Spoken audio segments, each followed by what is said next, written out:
You're listening to Hooked on Creek, a podcast celebrating the music, history, and fans of the legendary jam band Max Creek.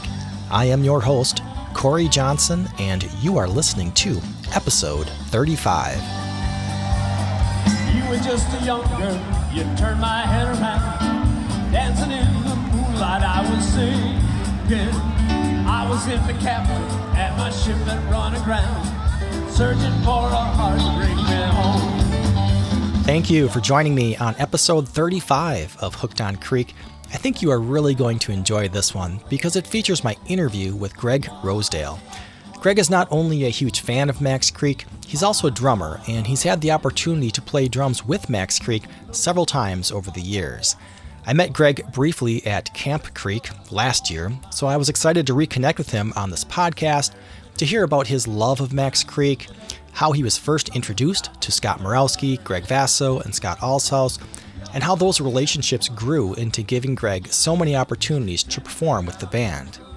But before we get started, just a quick reminder that you can look in the episode show notes to find direct links to stream or download the music featured in this episode, or simply head over to hookedoncreek.com.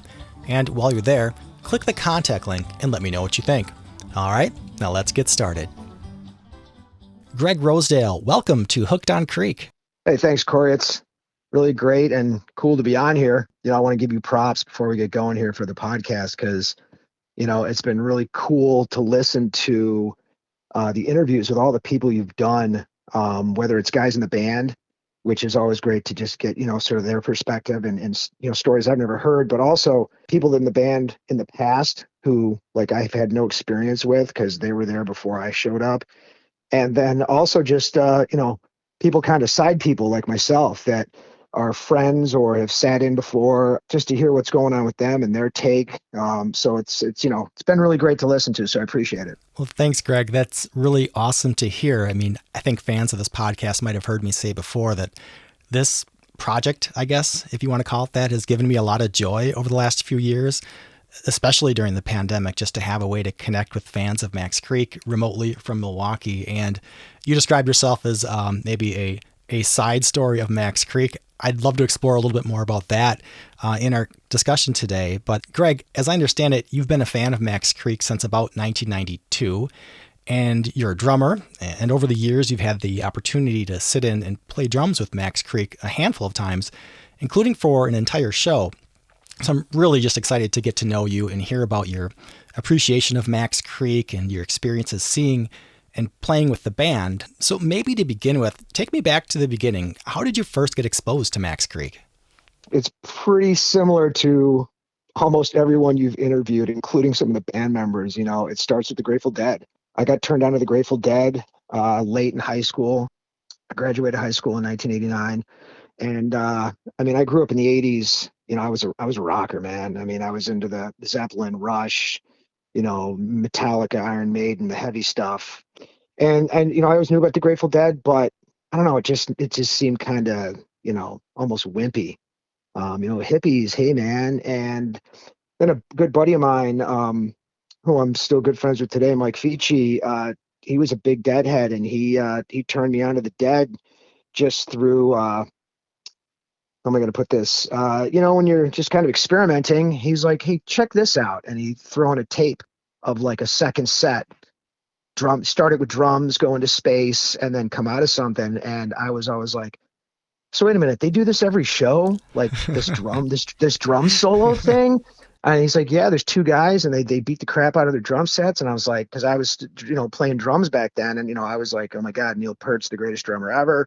And then here are these two guys together and it's different every time.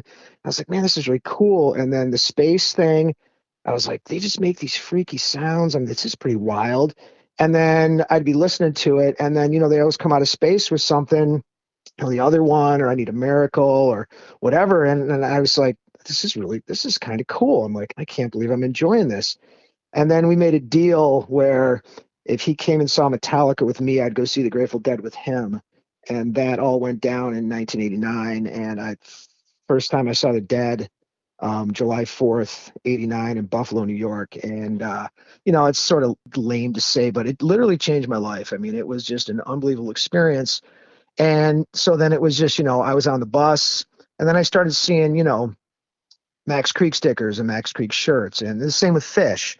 And I'm like, well, who are these guys? And Creek always came to Rochester. Rochester's always been a huge Creek town. And I mean, they would play here back, late 80s, early 90s. They were here 3-4 times a year doing a weekend. Problem is, they were playing a place called the Warehouse, and it was 21 and over, and I wasn't 21. And I mean, even when I was 21, I looked like I was 15. I just always looked young. And there was no fake ID that I was going to get there. So I had to wait till I was old enough. And basically then the Warehouse became this bar called the Horizontal Boogie Bar, and they went to 18 and over. So I was like, great. I was 20. I was like, I can go see Creek. So I'd heard some stuff on tape, friends had tapes, and it sounded great, but I'd really never seen them live. And so then I went and saw them for the first time, and I was just like, wow, these guys are friggin' amazing. And, I became a fan. And just, from then on, I've been going to shows as much as I can. So in 1989, when you went to that first Grateful Dead show, you were in high school back then, is that right? I had just graduated. So I've got a late birthday. So my birthday's in October. So I graduated high school when I was 17. So I went to my first show. I was 17. Didn't really know what to expect. I kind of knew some stuff. But I got there and I was just like, I mean, it was just such a different vibe. I mean, everybody's happy. I mean, I'd been to other concerts before, but like for harder stuff. And I mean, I love the music. Don't get me wrong. I mean, I still go to all kinds of concerts all the time. I mean, people hear the stuff I go to normally and they're like, wait, so you went and saw Dead and Company and then a week later went and saw Iron Maiden? I'm like, yeah, they good music's good music. I mean, if a band is good, a band is good. And I like it. I want to go see them. So in 1989 or even the early 90s, I mean, Grateful Dead were playing stadiums. It's a huge band. And so you're in Rochester and you're being exposed to Max Creek for the first time. What was that experience like to have a much more intimate sort of experience with a jam band like Max Creek when you've maybe had experience on the Grateful Dead size of a concert? Well, I mean, obviously the coolest thing, I still remember walking into my first Creek show and my girlfriend, who's my wife now, she was waiting tables and she had to work late. And I was like, yo, I'll pick you up from work and then we'll go down to the club and we'll, maybe catch the second set. And we got in there right as the second set had started. They were in the middle at the time I didn't know, but I, later on got the tape. They were in the middle of Jammin' Jones. And so I walk in, they're jamming, and walked right up to the front where I love to be in the front. I love to see what's happening on stage. I love to watch the interplay of the guys in the band, just watch what they're doing. And plus, the closer you are to the front, the less distractions you have from people in the crowd and morons in the crowd. So, I mean, I like to be up at front as much as I can. I don't always go there now. It depends on what the crowd's like. Sometimes I like to hang a little farther back, like right in front of the soundboard, get good sound, but also have a little space so you can get down and dance. And, you don't have back a little bit. You don't have as many jackasses that, want to come up front because they've had, too many beers and they think they want to make the show about them. And everybody look at me, pay attention to me. And I hate that because I just want to focus on the band and listen to the music. So when you started seeing Max Creek in concert, was DeGuglielmo still in the band or? No, he left and Vasso had been in the band, I think probably a year, maybe a little longer. And I mean, immediately I just was like, this guy's such a great drummer. I loved how he first of all, he plays hard. He just uses his toms. I mean, just so awesome. And I mean, anybody will tell you, I mean, people give me crap all the time. Well, they used to, not so much anymore, because I really don't play much anymore, and I can get to that later. But my drum set, I mean, if you just walked in and looked at my drum set and you've been seeing Creek for a long enough time, you'd be like, wow, that looks a lot like Greg Vasso's drum set, like circa 1994. Because I bought my kit in like 94, 95. I put it together and it was heavily influenced by Vasso's kit because I loved how it sounded. I loved how he played it. He was a huge influence on me as a drummer in terms of because drumming is it's a lot of thievery. You know, you go watch drummers and you're like, wow, I like that fill. I'm going to try to steal that and work it into my repertoire. And so I borrowed a lot of stuff from him. You know, Mickey Hart, I loved the way he used his toms. I was always trying to, you know, get stuff from him that I could use. You know, John Fishman, just ridiculous drummer, you know, so, but yeah, when I first started going to see him, I love that you could get up close, you know, you could see what's happening. You know, you could even sometimes hear them talking, you know, between themselves, like, what do you want to do? You know, and then you kind of can pick out what song's coming next. So at this point in time, were you already playing drums when you started to see Max Creek, or did your own interest in playing drums come after you started seeing Creek? No, I was playing drums. I started playing in high school, you know, and I played with some friends doing some metal stuff, some hard rock stuff. I had a buddy who was in a punk band, and I messed around with that for a little bit, just, you know, but we really didn't play any like gigs. It was more kind of like garage band type stuff. And then when I was in college, I was in like a Dead cover band that was like, we thought we were great, but we were terrible. I mean, it's so funny. You know, you think you're like, man, we're killing it. And then you like years later go back and you find a tape and you'll listen and you'll be like, oh my God, what were we thinking? But it was fun. You know what I mean? And then I started seeing Creek. So January 92 was my first show. So it's literally been 30 years for me now. And then in October of 92, a friend of mine was like, hey, I know this guy and he's in a band. They're looking for a drummer. And I was like, yeah, I'm not doing anything right now. And so I ended up hooking up with these guys. I mean, I'm still friends with a bunch of them. And this local Rochester band called the Druids. And the like lead singer, guitar player guy, this guy Drew Moore, it was his band. He put it together and it was called the Druids, kind of like his name was Drew, but we spelled it Druids and if we'd spelled it, you know, Drew, that just would have been too much. But bass player, Bob Bealey, Rochester guy, and in one of the biggest Creek heads I know. We've been to about 1 billion shows together. In fact, I think you met him at Camp Creek. I mean, I know you met 1 million people there, but he and his wife were there. And then this other guy, a good friend of mine, Pat Schnall, was the rhythm guitar player. And I started playing with these guys, and we were doing Dead and Allman Brothers and stuff like that. But they were big Creek heads. And we did, and I knew Max Creek. I knew a couple of their tunes. I didn't have a lot of tapes, but there was a ton of their stuff I didn't know.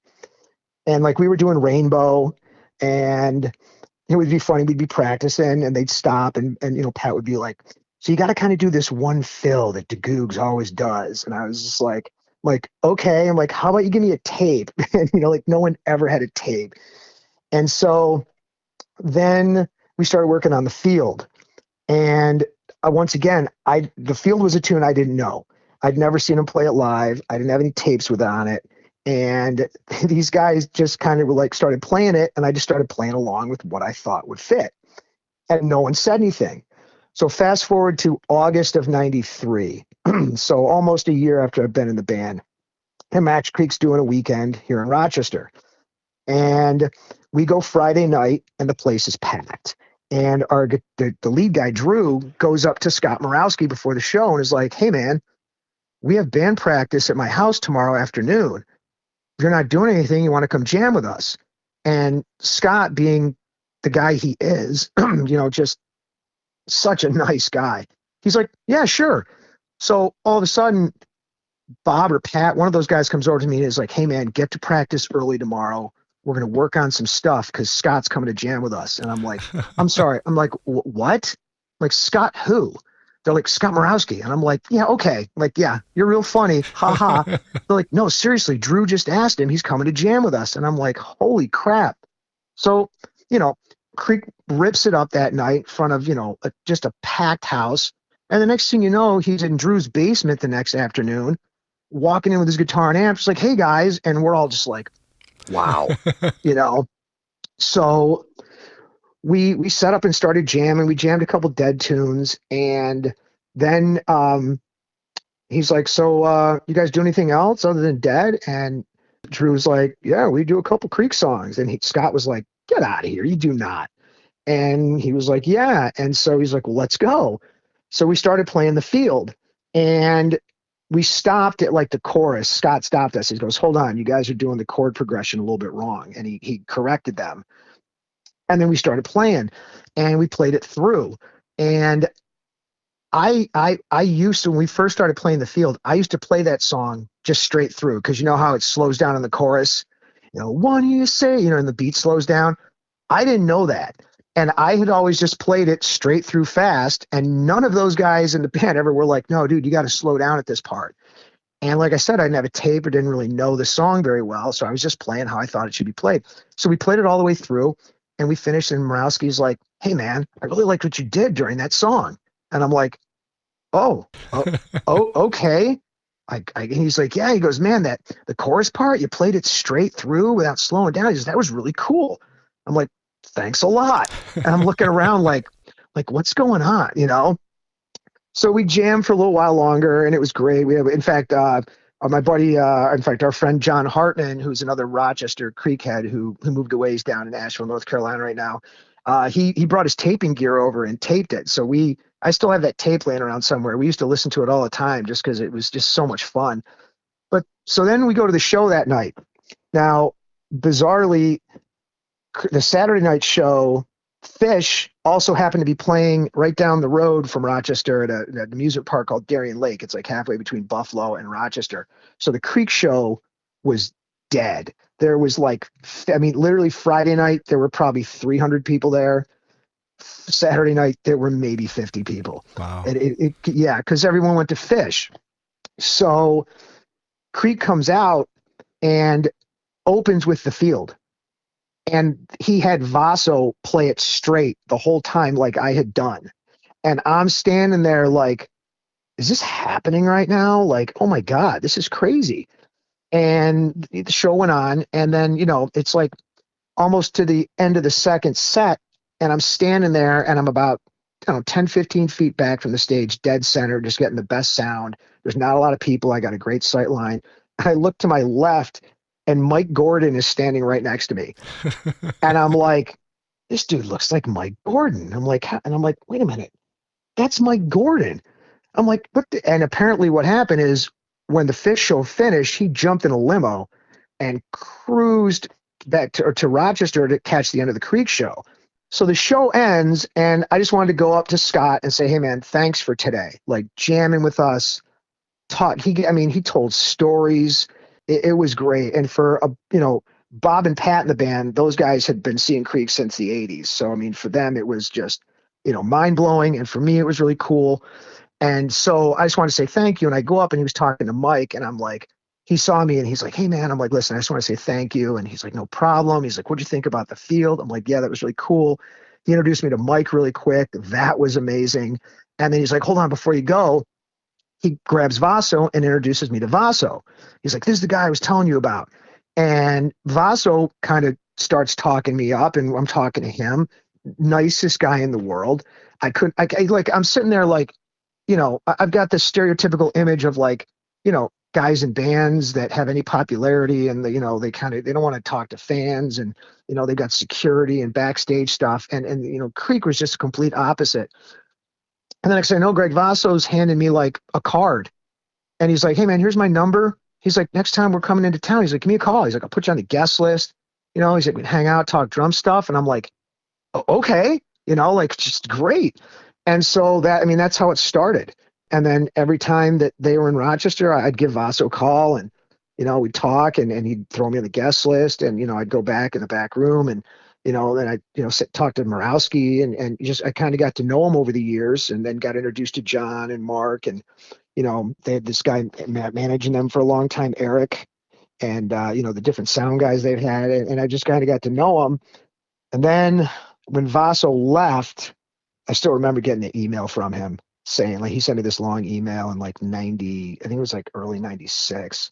And he's like, listen, man, he goes, I've made the choice to leave the band. I'm going to join this band called Jiggle a Handle. And I was just like, no. It was just, I was like, oh man, because I loved his drumming, and, he's just such a great dude, and I'd gotten to know him so well. And So then he left, and Creek played. This was like of 90. This was 97. I think it was like February, and Creek played in Rochester. I think it was Rochester and Syracuse. But anyways, the first time I saw him with Allshouse was in Rochester, and I went back to say hey to Murawski, and he's like, come here, come here, come here. And he's like, this is our new drummer, Scott Allshouse. And it's like they clone these guys from like, niceness.com or something. Like, couldn't have been nicer. He's like, hey man, yeah, I heard you play drums. And I'm like, yeah, hey, nice to meet you. And he's like, come on out, check my kit out. And he had this drums riser thing he would put his drums on, and it angled them backwards so that when you sit in your drum chair, you're like leaning, like the whole thing is angled up. Like, it looks like you're going to be shot off the stage. And he's like, what it does is it puts all the weight like down on your hips and in your back against the back of the chair so that your arms and legs can flow free. And I'm like, this is insane. I sat down and I'm trying it out, and it was just really cool. And then Scott's like, hey man, here's my number. And I mean, literally it was like the same thing that happened with Vasso, but it's now happened with Allshouse. Then, over the years, once again, I got to know him real well. And then the first time I ever sat in with them, it was Sterling Stage 99, Phil's Farm Party at Sterling Stage 99. Allshouse was just like, hey man, you should come up and play one. And I was like, wow, okay. And everybody knows this that knows me. I was out of my mind nervous. You know what I mean? Just insanely out of my mind nervous. And Murawski called me up in the second set to play the field. And I got up there and I played it normal. I didn't play it, because once I learned how the song was supposed to go, I switched up how I played it. I played okay. And I made one mistake. I dropped a beat in the during like the jam part. But it was funny because after the show, everyone's just hanging out. That place is party central. And John Ryder comes up to me after the show and he's like, hey. I'm like, hey, John. And I kind of was, I got to be honest, I was a little down on myself because I'm a kind of a perfectionist. I don't like making mistakes. And so I was a little bummed I had made kind of a mistake. And he's like, hey, I want you to know something. I go, what? He's like, I was trying to get you to fuck up. And I was like, what? And he's like, oh, yeah. And a couple times he was like looking back at me and kind of making faces and doing kind of his bass thing he does. And I was like, geez, John. I'm like, okay. It was just so funny. But so that's like, then it just started happening after that. Every now and then someone would be like, why don't you come up and play one? And then from there, then Scott Allshouse is, runs a sound company. He has his own sound company. He started getting gigs that conflicted with Creek shows. And the next year, the same gig at Sterling Stage over Labor Day weekend, he called me up and he's like, hey man, he's like, his sound company was doing sound for the US Open. And he's like, I'm flying in, playing the show, flying back down for the US Open. He's like, can you bring your drum set up? And I was like, yeah, man, no problem. He goes, I don't have to worry about a kit. I've got a kit that I know that you're going to bring me a decent drum set. It's not like, well, I'll use the band that's playing before us because you never know what you're going to get. And then all of a sudden I kind of became, if there was a show in Rochester or Syracuse or Sterling Stage or something like that where Scott's flying in, I became the drum guy where I would bring my drum set and set it up and then he would play it. And sometimes they'd be like, hey, it's your kick, sit in for a tune. And then it was sort of, if Allshouse couldn't play, they'd go to Vasso. If Vasso couldn't play, they'd go to DeGoogs. And if the Googs couldn't play, Eric, their old manager, Eric, always used to rip on me. He'd be like, hey, it's New York, fourth string drummer. Because if there was a New York show that those three guys couldn't play, I was the fourth string guy. And then in 2006, right outside Syracuse, a little town called Baldwinsville, that was the show where it was actually after a show they did in Rochester in like April of 2006. John came up to me and he goes, listen, we got a gig in August and we have no available drummers. Can you do it? And I was like, yeah. I'm like, let me just check my calendar. I'm like, if you guys need me, I'll do it. And then a couple months later, someone, I can't remember who it was that called me. It might have been Eric that called me, their old manager, to confirm it, but then that was it. And that was after Rob had left the band. So it was just me. And a funny story. So the week before, I'm kind of practicing, making sure my chops are up. And I said, you know what I should do? I should print out a list of songs to give to each one of the guys. Like, here are your songs that I feel comfortable playing, because that way they know, like, okay, I've got, these songs to choose from. I'm not just pulling songs out of the air that Greg's like, whoa, wait a minute, I've never done this. So I went, there was a web page online somewhere that had all the Max Creek songs. So I went through and I printed out, like, I made a list of like 15 songs for Mark, 15 songs for John, 15 songs for Scott. Because I figured that's plenty. I mean, they're each only going to play, like, between two sets, they're probably going to do 5-6 songs at the most each. So I figured 15's good. So I get there I get to the venue, set my drums up, and the other guys are setting all their stuff up. And I pull out my sheets and I go walking over to Mark. And I'm like, hey, Mark, I'm like, listen, I printed out a list of songs for you that I feel comfortable playing. I go, so just kind of look them over, and he goes, oh, thanks. This is really great. It was great, great thinking and definitely. And I'm like, all right. So I go over to John. I'm like, John, hey, so I printed out a list of your songs that I feel comfortable playing. I'm like, I just wanted to give them to you. So, you can kind of look them over and maybe have some, idea of what would be good to go into. So that way you don't start something and I'm completely lost. He's like, all right, no problem. I go walking over to Scott Murawski and I'm like, hey, man, I'm like, listen, I printed out a list of songs that I feel comfortable playing. So I just wanted to give it to you so you could check it out. And he's like, oh, yeah. And he takes the list and he looks down at it and he gets this, like, confused, perplexed look on his face. And I'm like, okay, did I, like, pick a song I'm like, what's going on? And he looks at me just with this, like, the fuck look on his face, and then looks back down at the list. And I'm like, what's, he's like, Greg, these are all my songs. And I'm like, yeah, I gave John a list and Mark a list. He's like, of all my songs? I'm like, no. I'm like, they have a list of their songs. He's like, oh my God. He's like, I thought you just printed out a list of, like, Scott, we're only going to play your songs tonight. And so we were dying laughing at that one. But then, of course, you probably know where the story's now going to go. The gig started and pretty much everyone pulled from those lists, except I think it was in the first set, Mark just launched into Diamonds on the Soles of Her Shoes by Paul Simon, which I have never attempted to play that song in my life. And it was not, I guess someone requested it in the crowd before the show.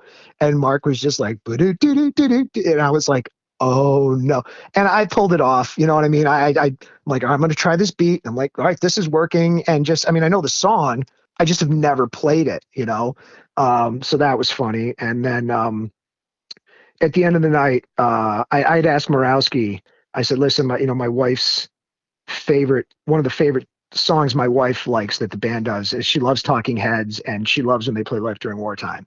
And I was like, could we play Life During Wartime? He's like, all right, cool. And then at the end of the night, Scott started telling a story about him traveling up to the show with his kids and how they were listening to the Grateful Dead and some other stuff. And he promised them he was going to play this song, and he launched into Cassidy by the Grateful Dead, which wasn't a big deal because I've played that tune a billion times.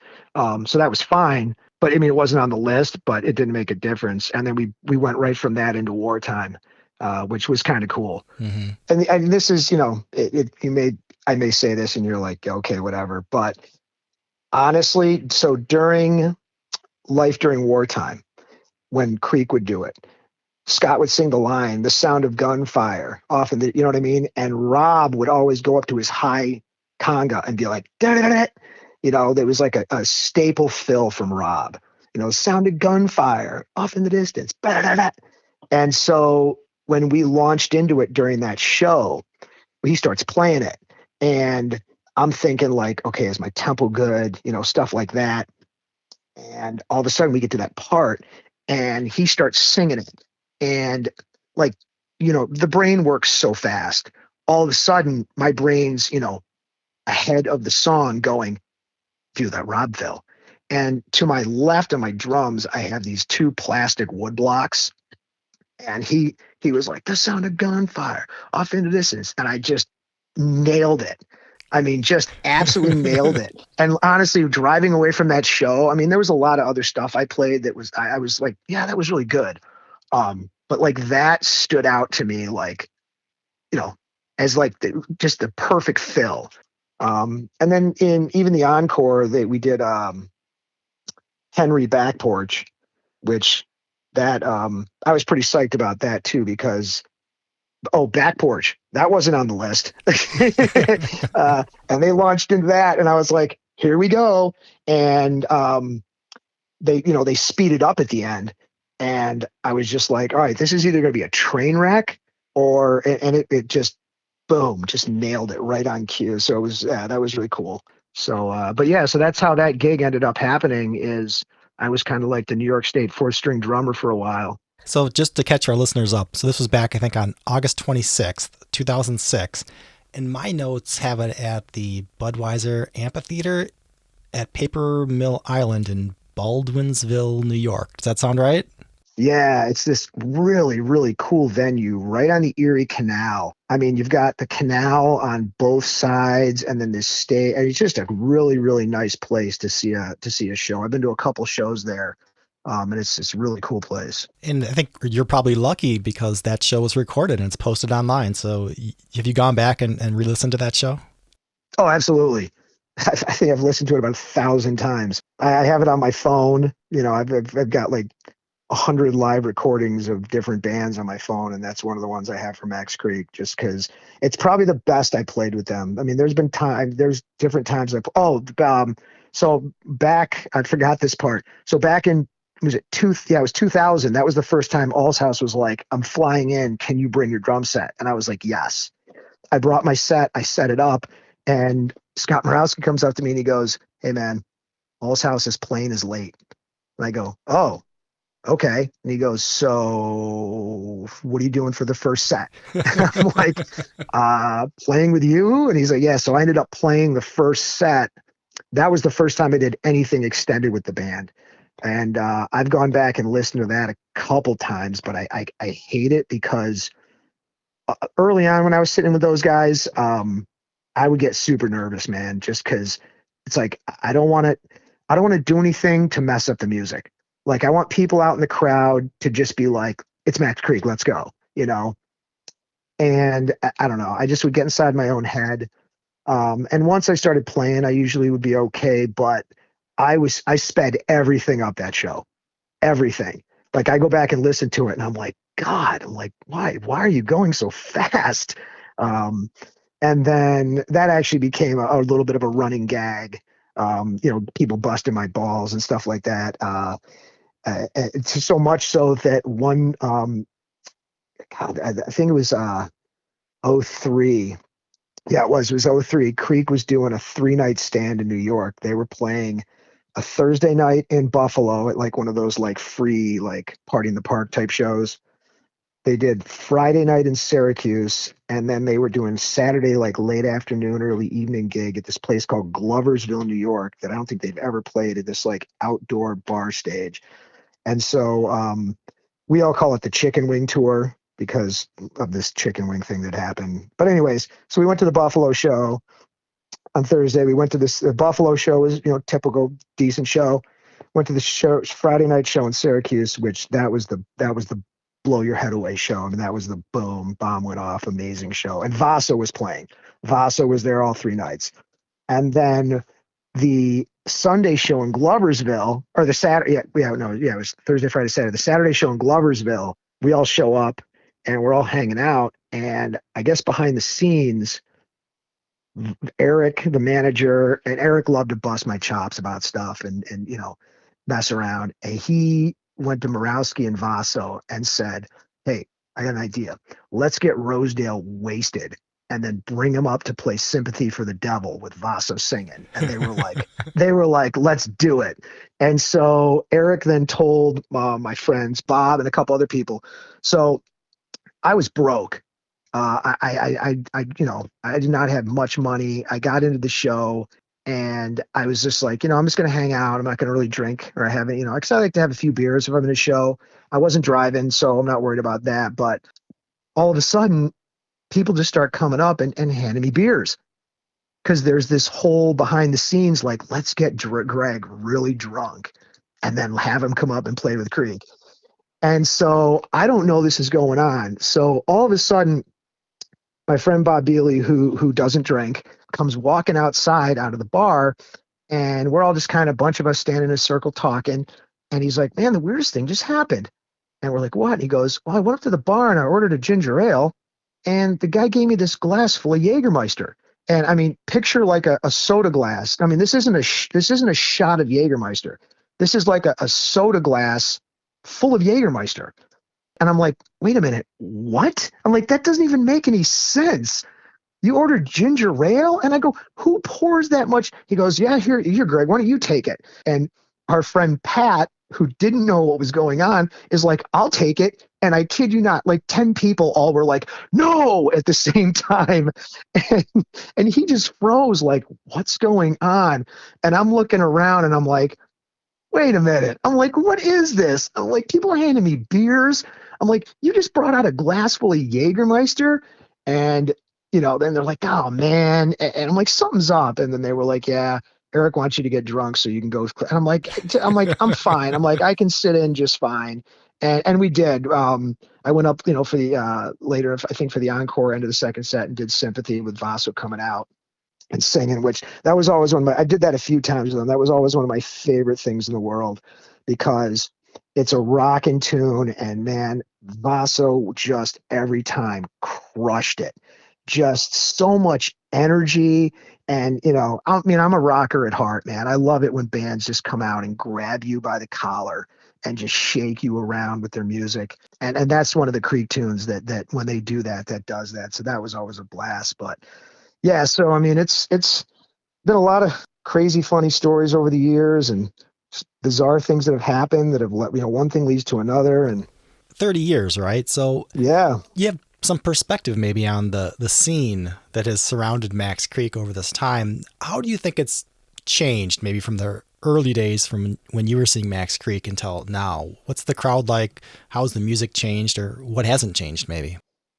Wow. I mean, the music, it hasn't really changed much in that. I mean, first of all, every time you go see them, you're going to see it. I mean, they're going to play, if they play Jones, you could see Jones 50 times. It's going to be slightly different every time you see it, just in how they play it, the tempo, how the solo progresses, it's always something different. Obviously different drummers play things differently. I mean, Vasso played tunes differently. Allshouse played them differently. Carbone plays them differently, DeGoogs and Goslin, they were before my time. Like honestly, man, listen to your podcast. I didn't know squat about Bob Goslin, but being able to listen to that interview, that was so cool. Just kind of hearing, how it started and, how he ended up and, leaving the band, all that stuff. And then DeGoogs, I've actually become friends with him since then because actually he came into Rochester and played a couple of shows here with them, and I've met him, and I think he even used my drum set one time. So, I mean, I've become friends with him as well. But hearing his background and everything that happened, it's been really cool. But each of those guys does something different, which can change a song. And sometimes, I mean, honestly, sometimes you're like, man, I don't know if I really like that change. Whether it's slowing it down or just at a different type of tempo beat. Other times you're like, man, that was really cool what they did.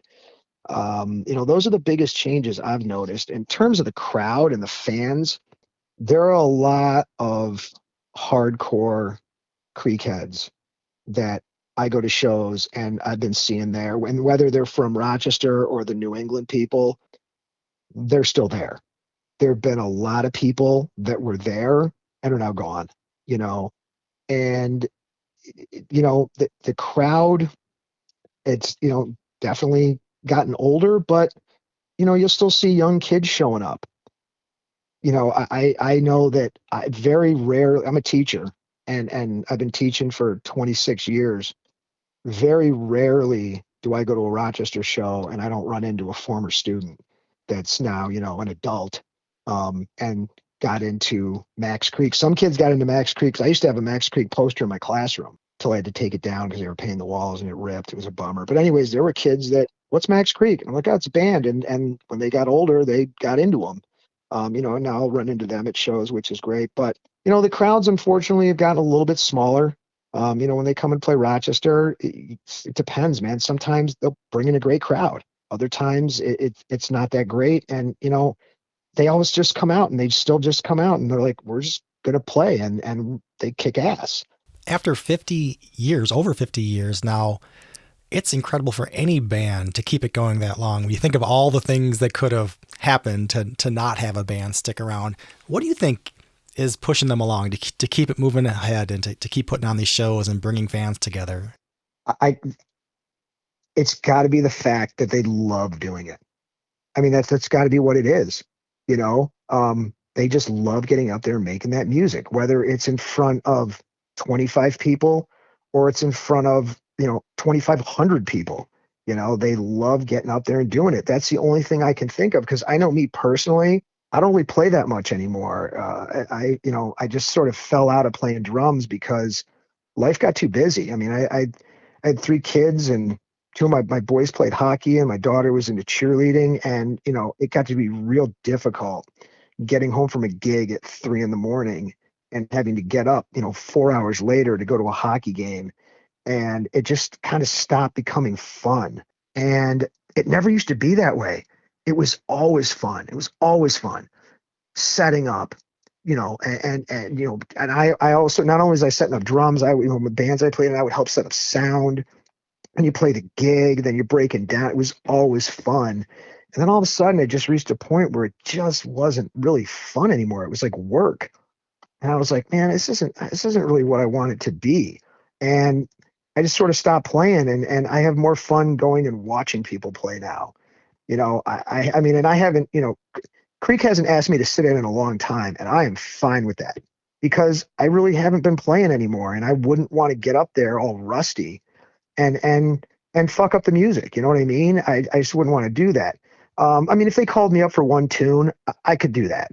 If it's just a regular basic type tune, I could get up there and pull that off. If they asked you for one song, what's the one song you'd love to play right now with them? Oh man, wow. Well, I got to be honest. My favorite, one of my top favorite Creek tunes of all time is "Just a Rose," just because it every time they play it, it's literally, they grab me by the collar and they just shake me around, and I love that. And it's a type of tune that just explodes at the end. And I actually got the chance once to get up and play that with them. Actually, a couple times I've gotten up and played that with them. And, that was when you can get up and play your favorite tune with a band that you absolutely love. I mean, that's like movie script stuff. You know what I mean?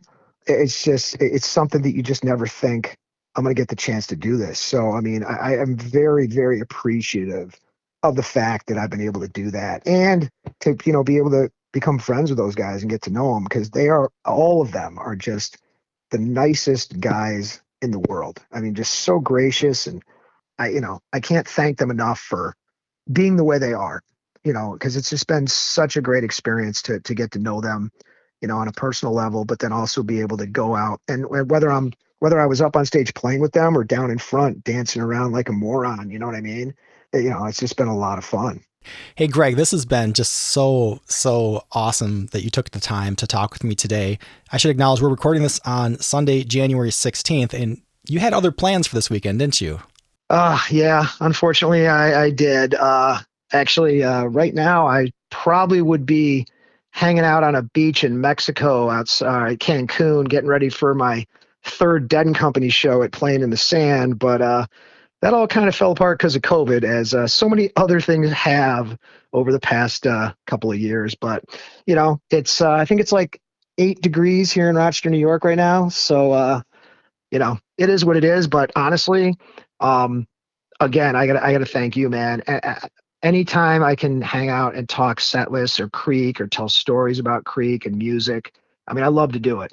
That's honestly one of the things. I don't just love hearing the music. I love talking about it, breaking it down, telling old stories. I mean, when we all get together to go to Creek shows, all my Creek friends, there's just so many stories we run from past years. So, about the shows and experiences and side characters and funny things. So, hearing that perspective from, other people you've interviewed and band members and stuff, it's really great, man. I hope you keep doing it. Well, thank you so much. All right, Greg Rosedale, thank you so much for joining me on Hooked on Creek. Hey, man, no problem. Thank you. All right, now let's keep things rolling and play some music featuring Greg Rosedale sitting in with Max Creek. During the introduction to this episode, I played a portion of You're the Only One from Max Creek's performance with Greg Rosedale on August 26th, 2006 at the Budweiser Amphitheatre at Papermill Island in Baldwinsville, New York. And now I'll play a few more tunes from that same show. This is Max Creek with Greg Rosedale performing Life During Wartime.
And now this is Max Creek with Greg Rosedale performing Henry into Back Porch Boogie Blues.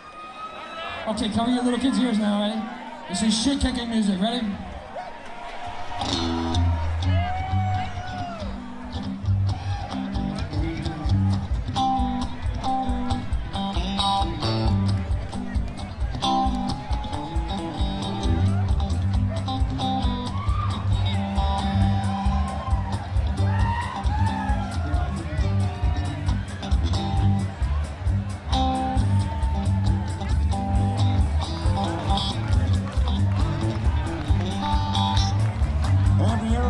Around this time it almost dry.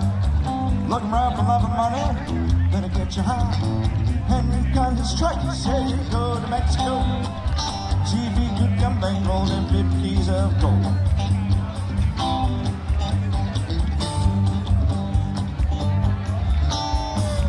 Road down to Poco is very hard indeed. It isn't any better, you ain't gone anywhere. Henry's trucking hard and bus on twisted mountain roads. 20 people waiting back home for Henry's load. And now he's rolling down the mountain, going fast, fast, fast. Because this one's gonna be his last. Gonna have to Poco, turn to go easy. Henry, your breaks up for this corner if you leave.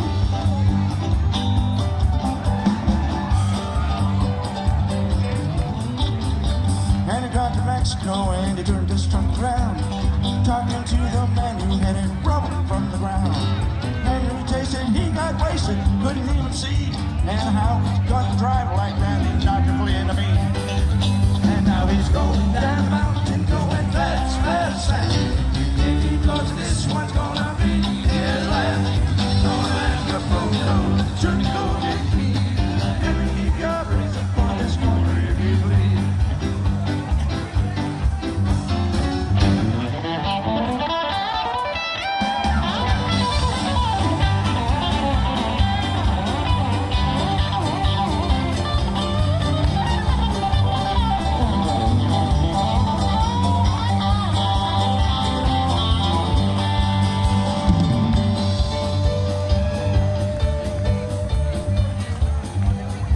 Sunday afternoon, Tijuana is a lovely town. The boat bikes bring the tourists, with their money flowing down. The trucker guys were much too busy there at 5 o'clock. You know, Henry struck for a mile or two, he didn't even stop. And now he's going down the mountain, going fast, fast, fast. Because this one's gonna be his last. Don't let the fool go, turn to go get me. Better keep your brakes up on this corner if you leave. Now he's going down the mountain, going fast, fast, fast. If he goes, this one's gonna be his last. And keep your place up on this corner if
And that concludes episode 35 of Hooked on Creek.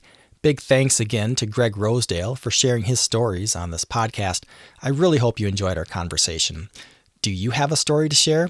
If so, let me know. You can get in touch with me via the contact link on the Hooked on Creek website at hookedoncreek.com or via Facebook, Twitter, and Instagram. Just search for Hooked on Creek to get connected. I look forward to hearing from you. Thanks for tuning in.